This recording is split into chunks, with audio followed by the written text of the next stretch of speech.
Good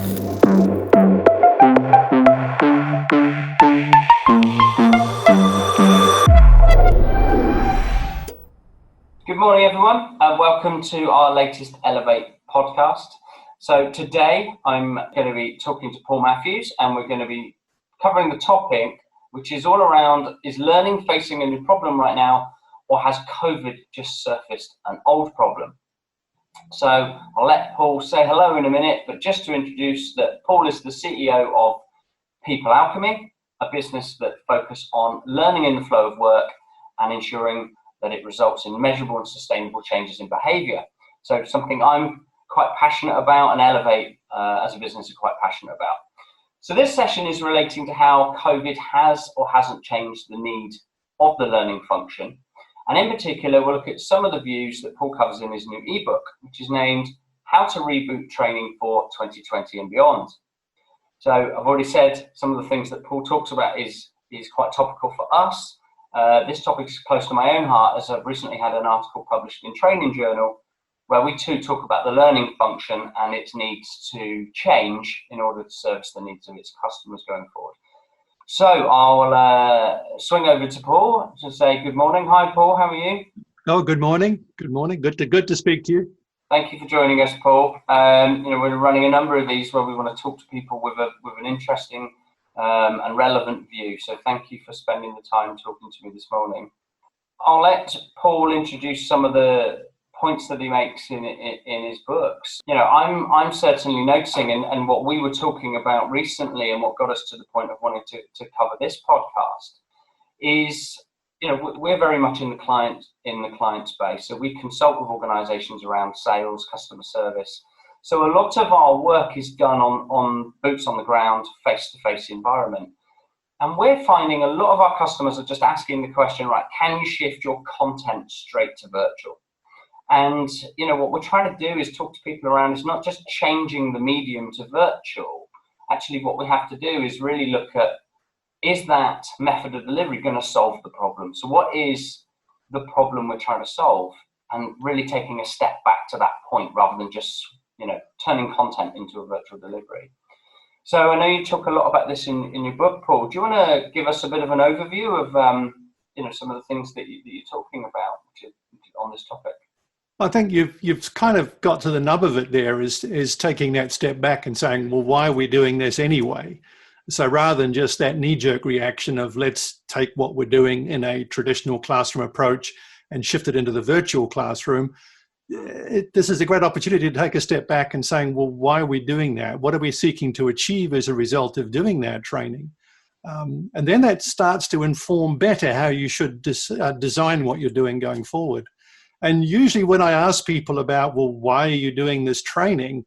They start to say things, well, so people can perform better, so that they can learn something and so on. So there's a lot of things that come out, but eventually what they sort of zero in on is that whole performance thing. And ultimately they're saying, well, in order for them to perform better, we need them to behave better. So then I sort of say, well, so in that case, what you're really trying to deliver is behavior change rather than learning or some kind of knowledge intervention or whatever. Ultimately, you're seeking behavior change. And so I said, in order to figure out what behaviors you want, ultimately you should be taking that step back and saying, well, rather than doing what's called a training needs analysis or a learning needs analysis, or even just a needs analysis, why don't you call it a behavioral needs analysis and then actually analyze the behaviors you want as an output from whatever program you're going to develop, and then start from that endpoint of the behaviors you want and work backwards through your design. And eventually you'll end up back thinking about, well, maybe that might involve a bit of content and some skills practice and so on. But start from the behavioral end, as opposed to the way that most people have started learning and development interventions for a long, long time, which is, we got to do some management skills or something like this. Therefore, what content do they need? And they'll just develop a course based on the content. So that's kind of the nub of the book, is how do you deliver behavior change? And then I look at, given that, and then given the fact that we also have to add that word remotely onto the end of it, how do we deliver that behavior change remotely? Because that seems to be what we're going to be stuck with for some considerable time going forwards. I mean, COVID's it's just going to be something endemic that we live with over the longer term, whether we get a vaccine or not, I suspect, in the same way that flu and other things that we have at the moment are. So I think we're in for this kind of some level of social distancing or whatever over potentially quite a long haul, and a lot more remote and virtual working and so on. So the changes we're making are going to be sticking with us for some time. I think that's just a reality, particularly in areas like this, except perhaps in my home country of New Zealand, where they seem to have beaten it and they're pretty much back to life as normal, other than closed borders, which obviously is economically a bit tough on them. So, yeah, so then the ebook kind of goes into a kind of design methodology, focusing on how do you deliver behavior change. And clearly that then brings you into the whole area of learning transfer. If you're going to deliver, how do you ensure that whatever is learned is operationalized and activated in the flow of work in such a way that people change their behaviors and adequately to execute the strategy, whatever that is going forward. So that's kind of how it's all wrapped up in the book. Yeah, that's a really, really interesting point, because I suppose if you just do what I've heard a lot of people doing, which is just you might have had a day training course and you're just now just turning that virtual, then actually it could have a reverse effect, which is that the engagement of it is, it's not hitting the problem, or the learning is now too long. It's not the right medium for delivery just because you can't do face to face. We had a customer who we're working with at the moment, and they said, and so we paused the program before lockdown, and we're talking to them again and said, the needs of our people have changed. We were doing a customer program that was all around how do we serve our customers better. And the challenge now is that we've got people working from home. Their own mental health isn't great. They're feeling isolated. They're feeling like there's not enough focus on them. So the organization that we're talking to now, what we've got to do is we've got to get focusing back on employee. So we want to ask our employees to be better with customers. That's still a need. We still have a need to service our customers better. But there's a very different frame of reference for the audience, which is their own situation is challenging. So, what we could have easily done there is just rolled out the training virtually. And I think we would have really disengaged people by missing the point. So actually, we've got to change the content, but now we've got to think, well, what's the best way in which we engage these people? Is it to run loads of training at them, or do we completely flip it on its head and think again? So I think it's really relevant with one of our key customers right now. One of the questions I suppose I have is, do you think then that one of the outcomes could be that we don't then do learning, or there's different ways of getting to that audience rather than just typically delivering some content? Well, I think there will always be a need of a content delivery. I mean, change is happening faster now than it's ever happened, some would argue. Yeah. And as soon as you have change, that means people have to behave differently within the new context they're operating within. And in order for them to behave differently, it's almost certain they're going to need to learn new things, whether that's the intricacies of Teams or Zoom or whatever. And as you quite rightly point out, they're going to need to perhaps learn different ways of self-care and other areas that will reduce the stress of this new way of being or working that many of them have. Even if they're going into work, there's the added stress of the need for security and safety for people in a working environment, whether that's in a warehouse or a factory or retail or whatever. So it's not just the home workers, it's right across the board. It's having an accelerated impact. Now, what I'm seeing happening is a lot of that stuff is being learned on the job as they're doing it. And that's arguably perhaps the best place for them to be learning it anyway. Yeah. So it isn't about overwhelming them with a whole lot of new content about what they're having to learn. It's actually figuring out from an L&D perspective, what do I need to do right now to help the people in our organization do what they need to do right now in the context they're in right now? So it's very much an immediacy thing. And a lot of companies did a huge amount of work on that early on in March, April, May, June, and so on. And they did. It's incredible what was achieved in such a short time by a lot of companies. I was just amazed. Having said that, what I'm also scared of is what was put in place then actually, if you have that maintain its place over the longer term, it will prove to be dysfunctional. So what we don't want to do is let those changes that have happened and then people sort of rest on their laurels a bit and saying, oh, we're there, we've done it, because a lot of what was put in place perhaps isn't functionally sufficient over the longer term. So you still have to keep thinking, what do they need right now? What more is happening? What different is happening? And as we get deeper into the pandemic or the ongoing changes, new things will arise that we perhaps haven't thought of that will require new ways of thinking, new ways of doing, new ways of being, which will inevitably mean at least some learning, but also support to people so they can implement that learning effectively in however they're having to do it. And then alongside that, of course, you've got then the higher level strategy that's operating in the organization of how is the business going to operate over the next 6, 8, 12, 24, and then 2, 3 years.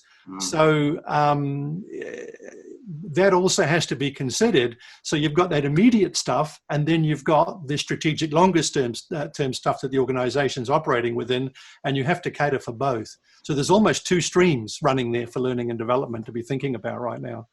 It's funny, isn't it, that we have this kind of level of impact to socially, to our world right now that says, oh, we need to reevaluate the way we're going to do something, when actually we should always be reevaluating, is our solution, is what we're doing relevant? And it shouldn't take a pandemic or lockdown to just go, oh, is the medium for our solution right? It's something, a learning function, if it wants to build capability and credibility within a business, should be doing all the time.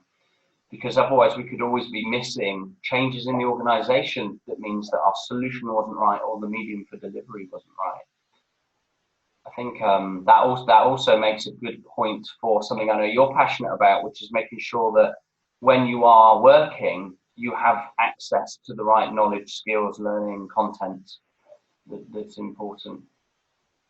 Yeah, it comes back to that thing you said earlier about, has it really changed what L&D is doing? I think it's changed it massively, and it's not changed it much. You can sort of look at it from 2 different angles. The basic principles perhaps are still there. We still have to focus on learning transfer. We still have to focus on how do we get them and help them do their job better and so on.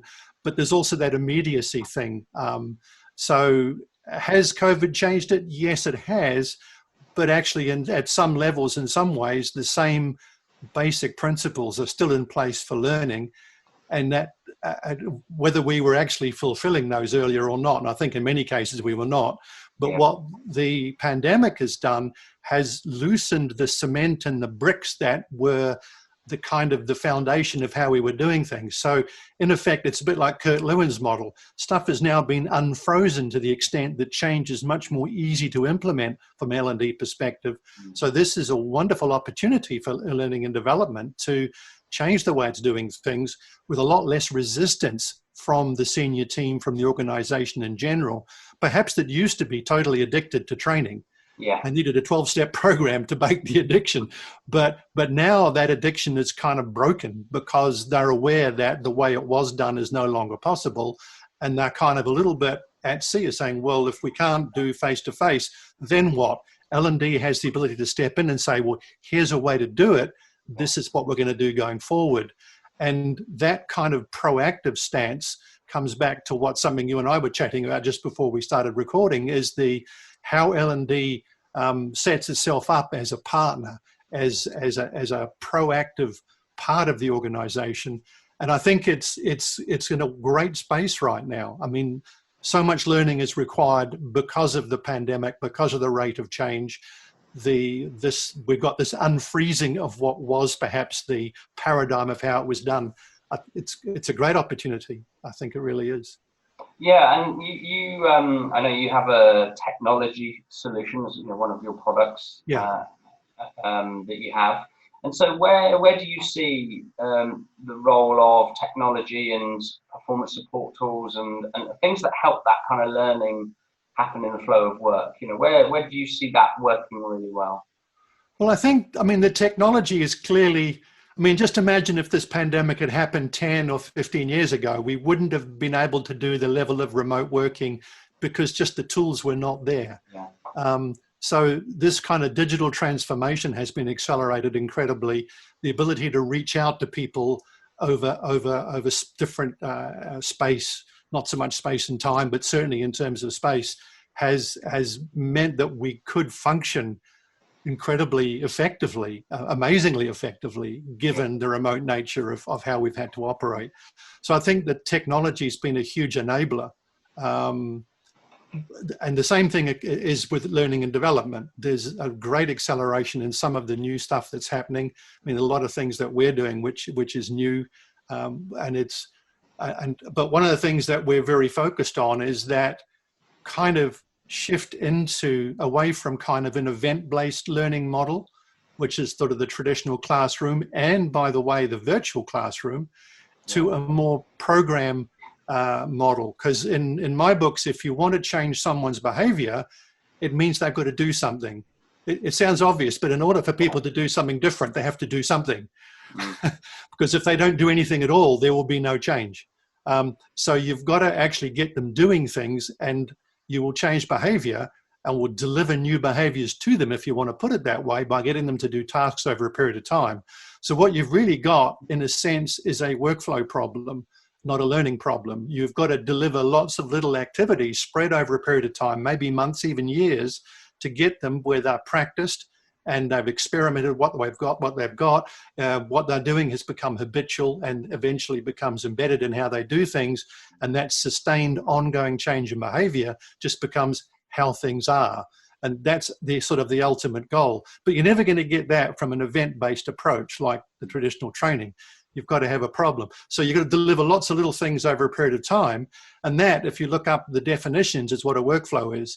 A number of actions over a period of time, which leads to a predetermined outcome at the end of it.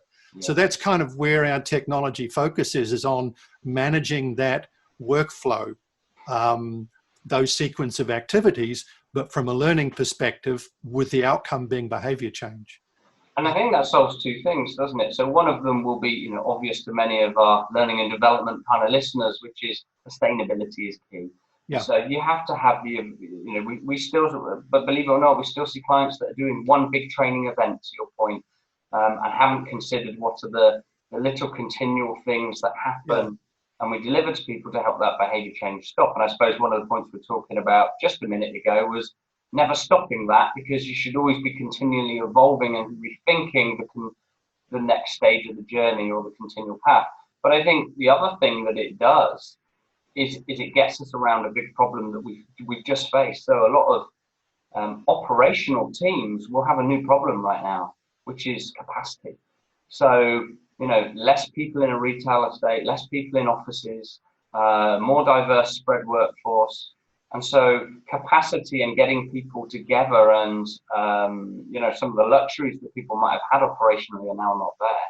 So the smaller the learning, the easier it is to deploy and keep it there. Certainly we're working with an organization right now that just cannot have those people away from the job right now because the workforce is reduced. Yeah. And with lots of right sizing of organizations, which has happened, and I'm sure more of it will come, then operational efficiency will be really key. So for me, one way to build credibility with a business is to be considerate of the problems that they're going to be faced with. So little chunks of learning is one of the tools to have in your pocket, I think, as a learning person. Yeah, little and often and extremely relevant to their current needs right now, because then they will pay attention because it's useful to me in the moment. But I mean, to be honest, that big event-based approach to learning, for all that we did so much of it, me included years ago, it just doesn't work. It never really did. Unless someone had some kind of massive road to Damascus conversion during that training course, which occasionally happened, absolutely. But by and large, the results in terms of embedded and sustained behavior shifts following event-based learning have always been pretty dismal.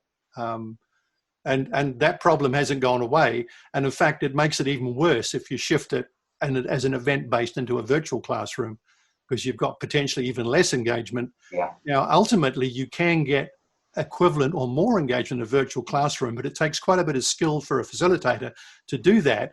And most people delivering virtually right now don't have that background of skill. I know people who have been doing it for a decade and they're brilliant in the class, in a virtual classroom, and can get huge levels of engagement, and it works. But then they know how to design that. They've been doing it for a long, long time. But most virtual stuff that is happening right now is not being done with that level of skill. Yeah, well, so we do have event-based learning in our solutions, but we do more and more literal deployments of content and learning. But the way that events really shows up for us is about impact. Yeah. You know, we create impact to make it memorable and to kick something off. So it's usually the start of a program for us. But to your point, the engagement is lower in virtual. So do you get that same impact? I mean, yeah, a great point. Yeah. So I want to just talk about something else that I know me and you have talked about before. You also mentioned something else in your book, which I think is a really good topic to for our listeners to cover. Talk about the fact that right now the pandemic is driving organizational changes. Yeah. So businesses are now needing to rethink their own organizational design. And I suppose this is a great opportunity for learning to go with them on the journey, or maybe even get left behind. So could you just talk to me a little bit more about your views on this? Well, there's very few organizations out there that will be running the same business strategy that they had 6 months ago. Yeah. Very, very few. And if the ones that are sensible will be looking at their business or organizational strategy with scenario planning in mind, because the possibility of massive left or right turns in the road ahead is huge. Is there a vaccine? Is there not a vaccine? Is there a massive second wave or even a third or whatever or not?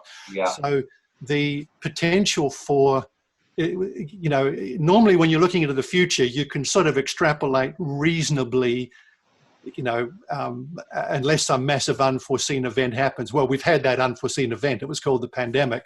So in other words, we've got now the sort of the several potential futures, which all have reasonably high probability. So any organization worth its salt should be scenario planning when they're looking at their strategies right now. Now, given that they will have 2, 3, 4, 5, maybe even more potential scenarios, L&D should be right there in the conversation saying, we need to develop a minimal spec strategy for each of those scenarios. So it's no longer just one L&D strategy. It now needs to be multiple ones based on the scenarios that the senior team is considering. And then you can look across those different L&D strategies and saying, what are the common factors? That means I can work on those knowing they're almost certainly going to come up regardless of which path we end up going down. And then I have to look at the probability of those different scenarios, and that will change as we go forward week by week as the government decides on different, you know, regions for lockdown and so on and so forth. Then we can start to look at the other aspects of strategy and also answer that question I asked before. Given the current scenario that's happening right now, what do the people need right now to do what they need to do right now, and so on and so forth. Yeah. So there is a need for L&D to get far more involved with corporate strategy than it ever has. It should have, of course, in the past, but typically didn't do so. Now it's actually even more important. And also they need to step up to the senior board and just say, listen, we need to be involved because frankly, without us, you're screwed. Because some of these strategies, the forks in the road are such violent turns, if you like, that we're never going to manage to make the turn and come out the other side still on the road without some learning for the people involved with that process, without training and working with the vehicle that's on this road. Yeah, brilliant. And we're kind of back to that key point, aren't we, about how learning and L&D stays proximate to its business. Yeah. I think, you know, it's a conversation I always find myself involved in when I'm at learning events and the world of learning or learning tech. People talk about how do I get the credibility to be connected to the business. And I think, you know, for me, one big key kind of takeaway from what you're saying, you mentioned it there, I want to use the words, need to be right in the conversation. And so I think if I look back at the times where I was a learning and development business partner, within a corporate organization, I felt like I partnered the business quite well. And I reflect on that and I think, yeah, I was going to a partnering meeting once a month. So was I right in the conversation? No, I probably wasn't. No, not at that rate, no. You can't adapt 12 times a year just for your monthly meeting. So you know, I think if I was in more of a learning role rather than a consultant role, what I would be doing is I would be thinking, how am I always in that conversation? So get yourself in there, invite yourself in, because only then can you adapt and move with the business. I think I love that quote. You need to be right in the conversation. I think the other thing there is that too many times learning and development operates as an order taker. And we've heard this before. I mean, I tend to use the word shopkeeper because it's far more pejorative Yeah. in a sense. And of course, you don't, if you're just walking in the shop and say, I want 5 of them, please, there's not, it's a very different conversation. If you walk in a shop, say, well, you got all this great stuff. Talk me through how we can, how we can use it, which is a very different conversation to just going and saying, I want 5 of those. So, you need to turn yourself from a shopkeeper into more of a consultant. And then that comes back to that whole performance consultancy and taking that step back, the behavioral needs analysis. See, the whole thing kind of fits together. And if you start operating that way, you also then will improve your brand, your reputation as somebody who's in the business, working for the business, rather than someone on the edge that provides a training service, when asked to do so. Yeah.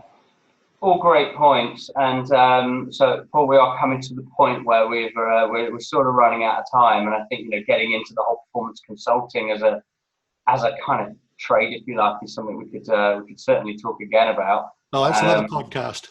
Another one, yeah. So I thoroughly enjoyed listening to some of the key points of your book. I'd urge anyone to go out and have a read. It's relatively short, isn't it? So it's an ebook, so people can download it. 25 pages, I think. It's quite a small piece, but very punchy. And I think it is punchy, and I think it's really on point for the time that we're in right now. So, a couple of the points you've made, I think are absolutely perfect. I think for me, the one that I'm taking away is just to always be right in the conversation. And I think, when you do that as a learning person, you build credibility as well, which tackles kind of 2 problems, and you can continually evolve the solution you're giving. Is there any kind of other key points you just want to leave anyone with as we finish up? Well, your one being in the conversation, but the conversation you need to have needs to be a business conversation, not a learning one.